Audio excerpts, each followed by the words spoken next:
A proposta de reforma da Previdência, ela é, nesse momento, fundamental, talvez o projeto mais importante enviado pelo novo governo, exatamente pela condição das contas públicas do país. O país tem hoje um orçamento superior a R$ 1 trilhão, dos quais o governo só consegue manejar menos de 10%, né? E uma grande parcela desse comprometimento está exatamente nas despesas obrigatórias. Uma dessas despesas obrigatórias é exatamente a despesa com a Previdência. A despesa com a Previdência no Brasil, ela deve representar no ano de 2019 alguma coisa próxima a 14% do PIB. Em grande parte dos países isso está abaixo de 10% do PIB, né? O que faz com que o orçamento do país seja bastante engessado.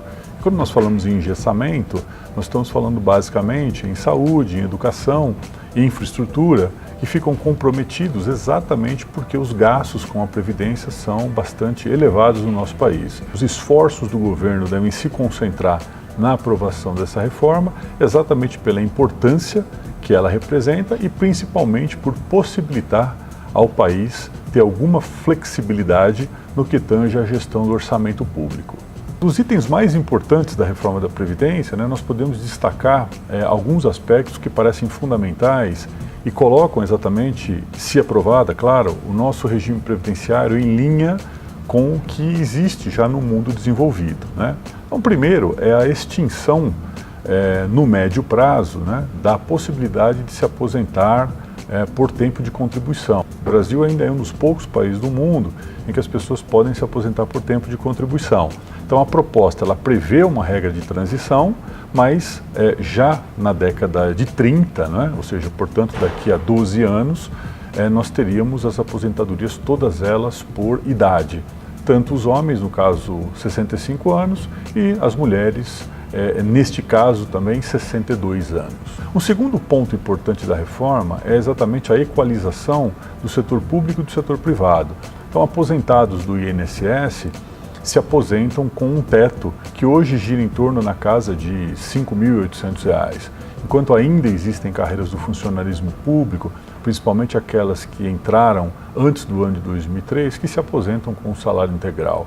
Então, a proposta visa exatamente corrigir esse tipo de distorção e fazer com que tanto funcionários públicos quanto funcionários do INSS, funcionários que estão no regime geral da Previdência, que são os do INSS, e aqueles funcionários públicos que estão nos regimes especiais de Previdência, que eles possam exatamente convergir e todos estejam na mesma regra, ou seja, ninguém recebe mais do que R$ 5.800 como teto da Previdência. Um terceiro ponto importante está ligado ao acúmulo de aposentadorias e pensões, Quer dizer, o governo fez uma mudança nessa regra também e evidentemente que para poder aliviar as contas públicas, na hipótese de falecimento de uma pessoa do casal, a pessoa que recebe eventualmente uma outra aposentadoria teria que optar ou por continuar com a sua própria aposentadoria ou pela pensão, aquilo que for evidentemente mais conveniente para o seu orçamento,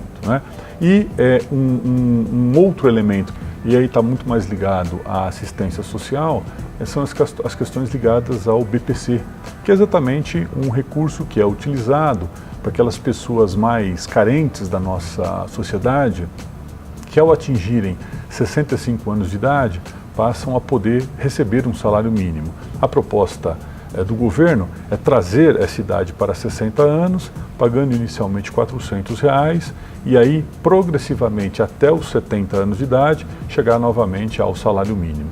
Destaca um elemento importante que é o elemento ligado à aposentadoria rural, O governo torna um pouco mais difícil, vamos assim dizer, o acesso à aposentadoria rural. Hoje, para se aposentar, o trabalhador rural tem que contribuir pelo menos 15 anos, ele passa a ter que contribuir 20 anos no mínimo para poder pleitear a aposentadoria, Então, essa também é um ajuste que a atual equipe econômica fez na proposta que foi enviada para o Congresso Nacional, lembrando que a decisão final cabe ao Congresso Nacional, portanto, qualquer tipo de alteração que seja feita, dará voz, em última instância, ao Congresso Nacional. É de lá que sairá a decisão de aprovar a reforma da Previdência com alterações ou de não aprovar a reforma da Previdência. O país chega em 2019 numa situação macroeconômica bem mais confortável do que ele tinha, por exemplo, há 3 anos atrás. Inflação controlada, muito próxima do centro da meta, alguma folga no setor externo, o câmbio bastante ajustado, sem grandes flutuações. O grande desafio do país, em 2019, é equalizar a questão fiscal. E ela passa exatamente pela reforma da Previdência. O que é importante destacar é que a reforma da Previdência não mexe com as pessoas que já estão aposentadas. As pessoas que já estão aposentadas, as pessoas que são pensionistas, elas vão continuar recebendo o seu benefício do mesmo jeito que sempre receberam. É importante passar a reforma da Previdência exatamente para garantir que o fluxo de caixa do orçamento possa garantir que essas aposentadorias continuem sendo pagas em dia, como sempre foram. Do contrário, nós podemos enfrentar os riscos que alguns estados brasileiros recentemente enfrentaram. Exemplo, Rio Grande do Sul e Rio de Janeiro, que enfrentaram sérios problemas de caixa e atrasaram seus pagamentos, tanto dos funcionários públicos da ativa quanto dos aposentados. Então, para garantir que esses pagamentos continuem sendo feitos em dia, é muito importante a aprovação da reforma da Previdência. É a reforma mais importante do ano de 2019 e é aquela reforma que vai possibilitar exatamente alguma folga orçamentária, possibilitando que o governo retome investimentos públicos, principalmente na área de educação, na área da saúde e na área da infraestrutura.